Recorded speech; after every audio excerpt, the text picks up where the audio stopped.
Thank you very much, everyone, for joining me once again. I'm afraid it's not good news if you're a Pakistan cricket follower. Another humiliating defeat, another poor performance, another lacklustre effort from this Pakistan setup. Where do we begin? I think first and foremost, you have to give credit and praise to the Irish team. Look, they're not the greatest of teams out there. They're not got the strongest of players, but what they've got is cohesion, a proper game plan, and self-belief.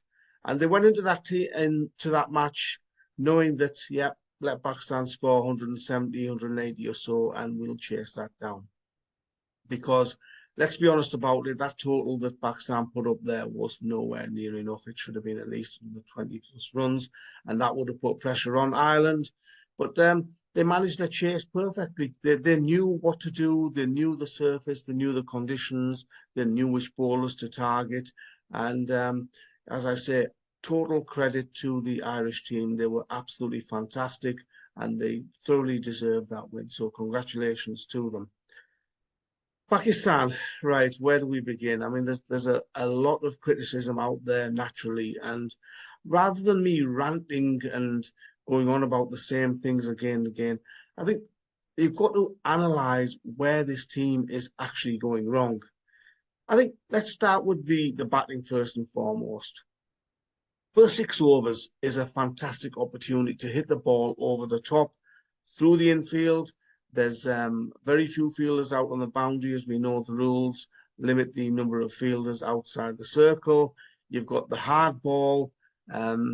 By and large, you know which bowlers are going to bowl in those first 6 overs. So you should come into each game with a proper game plan. And, you don't even need a target of runs. Yeah, some matches you're going to get 40, 50. Some matches you get a little bit more, a little bit less. But it seems to be too rigid. This Pakistan team just seems to be focused on, oh, this is our target and this is what we're going to aim for. No, that's not how it works. It's 20 overs. You've got 10 wickets in hand. You've got enough batters in that lineup to make sure that you attack from ball one. There's too much negativity. There's too much fear in this Pakistan team. And that is really stunting their growth and their development as a team. And 38 for 1 from 6 overs against not a very strong bowling attack. 22 dot balls in those first 6 overs. Just what on earth are they thinking? That's what 3.4 overs out of the first 6 overs were dot balls. And these are batters. Saim Ayub is a hitter.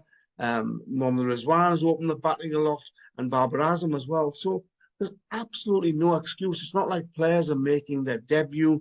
It's not like players who have not opened or batted at number 3 before. These are experienced cricketers. These are cricketers comfortable in this batting position.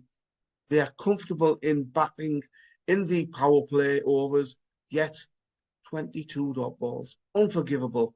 I mean, even out of those 22 dot balls, if half of them we'd got singles off, I would have taken the total up to 190 plus and would have given Pakistan a much better chance. I'm not saying that they would have won, but it would have given them a much better chance of winning.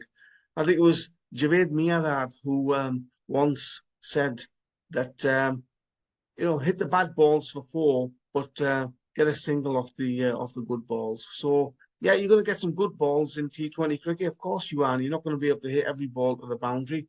But those good balls, you've got to be rotating the strike. And this is what I don't get from Babar Azam and others, that they play far too many dot balls. Yep, the 4s look great. But if you're hitting a 4 every 4 balls and not getting a single out the other 3 balls, then your strike rate's only 100, isn't it? So it defeats the object of that 4. And then the middle overs, look, you're going to lose wickets in T20 cricket. Every team is going to lose wickets. But it's how you recover from losing those wickets that's the key. If you're going to rebuild every time you lose a wicket, then you're going to come up with rubbish totals like Pakistan more often than not do. As I said before, you've got enough batters to bat 20 overs. You've got enough batters in the lineup to attack. You don't have to go crazy, but put enough pressure on the opposition. Far too many times now, Pakistan play and the opposition know that if you get a wicket, then the next few overs Pakistan are going to rebuild. It's almost like it's one-day cricket where, um, you lose a wicket and suddenly you have to rebuild, or we mustn't lose a wicket in the next 3, 4 overs. To hell with that policy. To hell with that tactic. Go out there and attack. I'm not saying swing wildly from ball one, but be positive. As I said, you've got a strong batting lineup. I mean, Imad Wasim didn't even get a bat yesterday. So, it's just absolutely crazy that you've got somebody like him not being given a chance to bat. Yet players are out there and scoring at just over 100 strike rate. It's just unbelievable, and it's just it just sort of it's mystifying. It defies logic, these tactics. And I don't know where the tactics are coming from, whether it's the coaching staff, the captain, or the players themselves who are playing with fear. The whole environment of this Pakistan team seems to be built on self-preservation. Look at my average. Look at my runs this year. Who gives a damn if you've made 1,000 runs in T20Is in the year? Who gives a damn if your batting average in T20Is is over 40? Strike rate matters. Winning matches matter. Don't play for yourself. Far too many players in this Pakistan team at the moment are playing for themselves instead of the team. It's got to be team first and then your own individual performances in terms of averages and other things. I'm afraid the stats mean nothing if Pakistan keep losing, and that's what they're doing at the moment. 11 matches out of 15 they've lost. Won 4. Those 4 wins, who were they against? Hong Kong, and 3 matches against weakened New Zealand teams. So those are the 4 wins, and they've lost 11 of their last 15 matches. Absolutely pathetic, isn't it? And this isn't through bad luck. This is through bad cricket, bad coaching, bad leadership, and a philosophy that isn't really ideal for T20 cricket.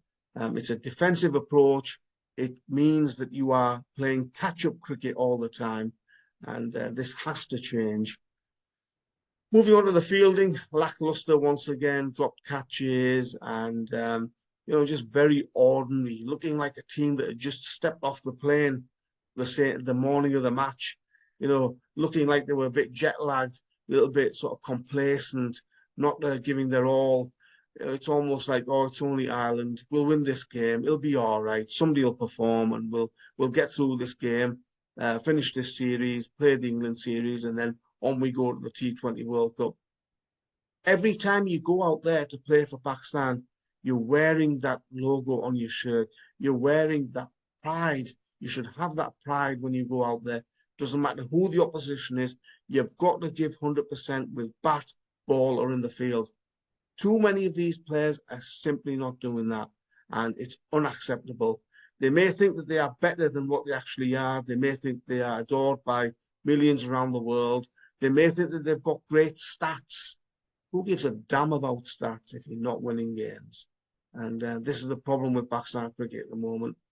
Too many egos, too many players thinking very highly of themselves, too many players thinking that they are better than what they actually are, too many players not performing, and a few of them need a kick up the backside.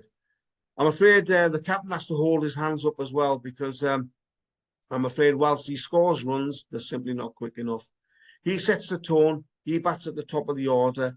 And I know he batted at 3 in the first T20I, but he was in pretty quickly. And he's got to take this team by the scruff of the neck and move this team forward, because I'm afraid, as I said before, they're playing a lackluster defensive brand of cricket, and the captain has to be held responsible for that. As a skipper, if you are attacking, if you are playing positive cricket, if you are shaking the team up, driving the team forward, they will perform. I'm afraid, to me, it looks like this captain is going nowhere in terms of leadership, and the team are looking towards him for that leadership, but I think they're not finding that strong personality to take the team forward, and I'm afraid there are issues and problems in in this whole setup. The bowling, mixed bag, wasn't it? Imad Wasim had decent figures. Shaheen Shafi, they tried, bowled some ridiculous wides, though I'm afraid for an experienced bowler like him, that was unforgivable. Shadab Khan had a match to forget. He's hit and miss. Yeah, he's had a good PSL, done okay recently against New Zealand's third string. But the bowling, it's just, you know, I mean, what are they actually thinking? What are the game plans? Surely they must do homework on the opposition batters, because every time I see Pakistan bowling, you think, hang on, they're bowling to this batter's strengths. Have they not watched the videos? Have they not done their research? And again, it's just another facet of their cricket that is just unbelievably poor. So there we are, 2-2 against New Zealand. New Zealand third string team, may I add, and then they lose the first match against Ireland. World Cup plans? What a mess. They're in the bin at the moment, aren't they? Unless this team can really wake up and give themselves a good shake and start performing to their ability, then this team is going absolutely nowhere. Sad to see, because Pakistani players have always played with pride and always played for the team. And I'm afraid at this moment in time, these guys are playing for themselves and not for the team. Thanks very much for watching. Watch out for the next video coming up soon. Great. Take care.